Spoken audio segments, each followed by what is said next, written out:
Heikki Ketoharju, asukkaiden ääniyhteislistan kuntavaaliehdokas Helsingin Siilitieltä. Moikka. Kyllä, moi.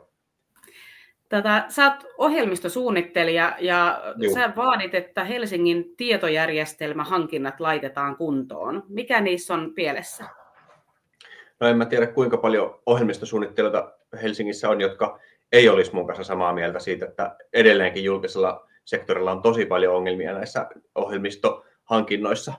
Ja kyllähän se keskeinen on se, että jos miettii, niin Helsingillä on tullut tosi isoja epäonnistumisia viime vuosina näissä tietojärjestelmähankinnoissa, että meillä on tämä ASTI-järjestelmä, eli varhaiskasvatuksen järjestelmä, sitten on Sarasti- ja palkanmaksujärjestelmä ja sitten tietysti potilastietojärjestelmä Apotti, jotka on kaikki tämmöiset.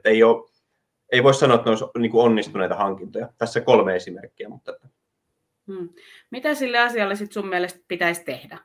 Miten niin kuin saadaan järkevyyttä niihin hankintoihin ja tietojärjestelmiin ylipäätänsä? No kyllähän, eihän siihen niin kuin ihan yksinkertaista vastausta, että tosi monenlaisia juttujahan siinä on, joita pitäisi niin kuin tehdä. Mutta kyllä keskeinen on mun mielestä kuitenkin se, että tätä tietotekniikka-asiaa ei oikein Helsingissä ole johdettu kunnolla. Että on pitkään mun mielestä ollut vähän semmoinen ongelma ylipäänsäkin Suomen julkisella sektorilla, että näistä tietojärjestelmistä ei ole ehkä oikein aina ymmärrettykään niin paljon, ja niistä ei ole sitten tehty tavallaan poliittisia kysymyksiä, vaan ne on tämmöisiä teknisiä kysymyksiä. Ja mun mielestä Helsingissä oli yhdessä vaiheessa aika hyvä malli. Meillä oli tietotekniikkalautakunta, joka toimi muistaakseni 1 toimikauden vai 2 toimikautta. Mutta sen jälkeen se on liudentunut, että meillä on tämmöinen tietotekniikka-asioiden neuvottelukunta, joka ei ole päättävä elin, vaan se on vaan tämmöinen keskustelukerho, joka kommentoi näitä tietojärjestelmähankintoja. Niin se ei ole oikein hyvä malli. Mun mielestä tietojärjestelmähankintoja pitäisi johtaa Helsingissä, ja siihen tämmöinen lautakunta olisi oikein hyvä malli. Ei ole tässäkään asiassa oikein kaupunki ihan sen sloganinsa arvoinen, että maailman toimivin kaupunki. Eli Joo, se on mun mielestä tietysti vähän huvittava slogani, koska ei mua nyt kiinnosta, onko mä maailman toimivimmassa vai toiseksi toimivimmassa kaupungissa, kunhan nyt asiat toimii riittävällä tavalla, mutta sittenhän paljon muitakin ongelmiahan tässä tietojärjestelmäasioissa on, että liian isoina könttänä tehtävä hankinta, kuten Apotissa tehtiin, sitten oma kehitys ASTI-järjestelmässä, sehän oli toinen malli, ja mun mielestä tavallaan järkevämpi, että kaupunki yrittää kehittää itse, mutta siinä taas sitten näkyy, että ei ole osaamista. Ei varhaiskasvatuksen koulutuksen toimialalla niin ilmeisesti oikein ollut ihmiset, jotka osaa niin kuin vetää tietojärjestelmäprojekteja. Tässä on, niin kuin, ei toi lautakunnan perustaminen tavallaan vielä kaikkea ratkaisu, mutta se olisi sellainen ensimmäinen askel, jonka kautta voitaisiin lähteä ratkaisemaan näitä ongelmia sitten. Aivan. Totta kai myös erilaiset isot tämmöiset, Sarastiahan on sitten 3. tyyppinen epäonnistuminen, eli se on valmisohjelmisto, jota lähdettiin räätälöimään. Ja sehän oli semmoinen, että se on niin kuin valmisohjelmisto yksityisille, jota on räätälöity kunnille, jota sen jälkeen räätälöidään vielä Helsingille.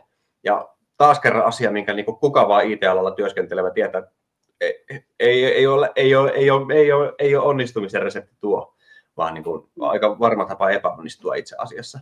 Ja on kuvaavaa, että tämmöinen niin kuin päätös tehtiin, ja eikä mitään riskiarvioita, että ilmeisesti niin kuin päätöksestä tehneet ihmiset ja kaupunginhallituksessa niin kuin ymmärtäneet, miten itse asiassa outo ja riskialtis malli tuo on hankkia palkanmaksujärjestelmän uudistus. Asukkaiden ääni on 3 puolueen ja sitoutumattomien asukasaktiivien yhteislista, ja sen yksi keskeinen vaatimus on asumisen hinnan laskeminen.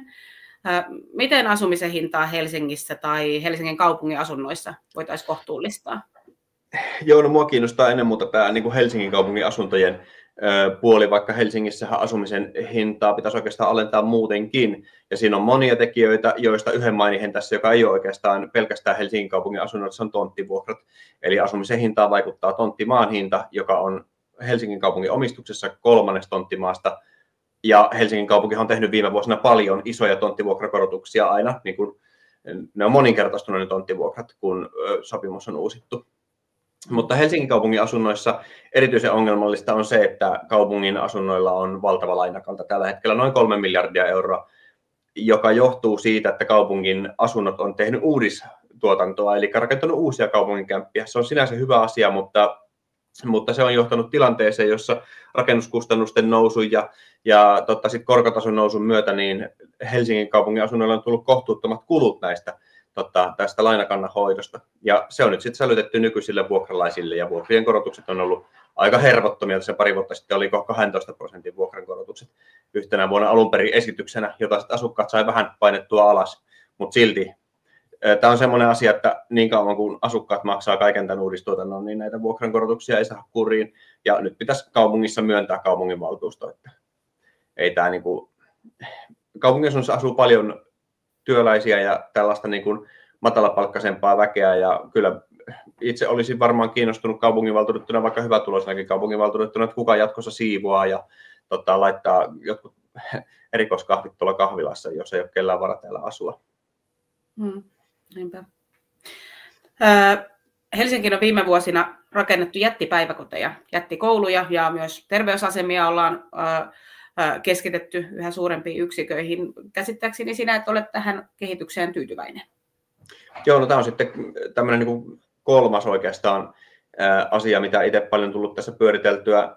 Totta kai oman perheellistymisen myötähän siinä nämä on tullut niin kuin aika keskeisiksi kysymyksiksi. Ja en todellakaan kannata sitä. Se on jotenkin, se on jännittävää itse asiassa, että meillä ei, nämä johtavat puolueet, joku vaikkapa kokoomus tai vihreät, niin eihän he nyt ole lähtökohtaisesti mitään niin kuin yksilönvapauden vastustajapuolueita, vaan päinvastoin ajattelee, että yksilöllisyys on hyvä asia, yksilönvapaus on hyvä asia. Ja sitten kuitenkin keskitetään tämmöisiin valtaviin tehdasmaisiin isoihin laitoksiin, semmoisiin, joita niin kuin rivikokoomuslaisena varmaan arvostelisin, että tämähän on ihan hirvittävää teollista meininkiä, että meillähän pitää olla yksilöllistä ja niin kuin pienimuotoista toimintaa. Aika erikoinen tilanne itse asiassa, mutta näin on, ja nämä päätökset tehdään yksimielisesti. Se mua tässä jotenkin myöskin paljon nyppii, että nämä jättipäiväkodit, jättiterveysasemat, ei oikein kukaan vastusta siellä. Lautakunnat tekee yksimielisen päätöksen, ja sitten sinne jotakin ponsia tai muita korjauksia laitellaan. Että pitää vähän ottaa huomioon niitä ja näitä asioita, mutta kun se perus iso jättiyksikkö on niin kuin ongelma sinänsä, ja tuossa oli just Hesarissa hyvä juttu alkuvuodesta, missä tämmöinen varhaiskasvatuksen ammattilainen sanoi, että jättipäiväkodit luo semmoisia ongelmia, joita ei paraskaan varhaiskasvattaja pysty ratkaisemaan. Joo. Näitähän usein tietysti perustellaan niin kuin tehokkuudella ja taloudellisilla seikoilla. Olisiko meillä varaa pitää pienempiä päiväkoteja ja kouluja, ja niin kuin, olisiko tällä jotain vaihtoehtoa Helsingissä? No, mulle ei ole itselle oikein auennut tämä koko tehokkuus- ja taloudellisuuskysymys ollenkaan. Että kyllähän pienetkin päiväkodit nykyään, joka on niissä käynyt, niin tietää, että ne on survottu aivan täyteen lapsia, valtavan kokoiset lapsiryhmät ja sitten myöskin kaiken maailman tilat, joissa aiemmin ei ollut. Meidänkin lapsi on leikkinyt muun muassa päiväkodissa niin käytävällä. Se on päiväkodin joku käytävätila on semmoinen, että siellä nyt sitten lapset leikkii. Jos tämmöinen iso jättipäiväkoti rakennetaan valtava investointi, niin vaikea keksiä, että millä tavalla sitä oikeasti mitään kustannussäästöjä syntyisi itse asiassa edes. Mutta Helsingin kaupunki on rikas kaupunki, ei tässä mitään ongelmaa ole sinänsä. Kaupunki tekee valtavia ylijäämiä.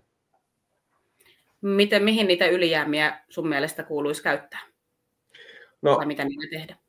No tämäkin on niin kuin aika monipolvinen kysymys itse asiassa. Kyllähän totta kai mun mielestä näitä palveluita pitää parantaa. Siis Helsingissä oikeastaan kaikki palvelut alibudjetoitia ja ylijäämiä voidaan niihin ohjata, mutta sitten toinen kysymys on myös se, että mistä nämä ylijäämät syntyy. Että siellä esimerkiksi nämä huomattavat tonttivuokrakorotukset tai muut, niin tietysti on vaikuttamassa näihin ylijäämiin, että tarviiko niitä ihan niin kovia ylijäämiä edes kasatakaan, on myöskin toinen sellainen kysymys. Nythän tällä hetkellä ylijäämiä käytetään myös paljon investointeihin ja mä en pidä sitä kaikki osin kyllä järkevänä. Totta kai se riippuu vähän, minkälainen on milloinkin niin kuin lainatilanne, mutta silti jotenkin tuntuu hassulta, että tulorahoituksella rahoitetaan investointeja. Et kyllähän se kuulostaa siltä, että kannattaisi myöskin välillä harkita velkarahan käyttöä investointeihin. Mutta palveluihin ja asumisen hinnan laskemiseen nyt ainakin asukkaiden ääniporukka niitä vaatii. Joo, ja tässä asumisen hinnan laskemisessa ehkä semmoinen, että siihen on niin kuin monia eri malleja, miten se voitaisiin tehdä. Yksi vaihtoehto on, että käytetään ylijäämää ja pääomitetaan Helsingin kaupungin asuntoja. Näinhän tehtiin pari vuotta sitten sillä tavalla, että vuokrankorotuksia saatiin vähän hillittyä. Mutta sitten toinen vaihtoehtohan olisi kyllä myöskin rakentaa kuin tämmöinen kuvio, missä kaupunki ottaa osaa näihin niin kuin uusien uudiskohteiden rakennuskustannuksiin. Ja käytännössä sitten se tarkoittaisi, että otetaan edullista velkaa ja sitten myöhemmin maksatetaan niiden uusien kohteiden asukkaille esimerkiksi. pitkällä aikavälillä eikä niin kuin hirvittävällä vuokrakorotuslinjalla. On myös ollut puhe kaupungin oman rakennusliikkeen perustamisesta. Voisiko se olla yksi ratkaisu niin kuin asumiskustannusten myös niin kuin kohtuullistamiseen? Tai...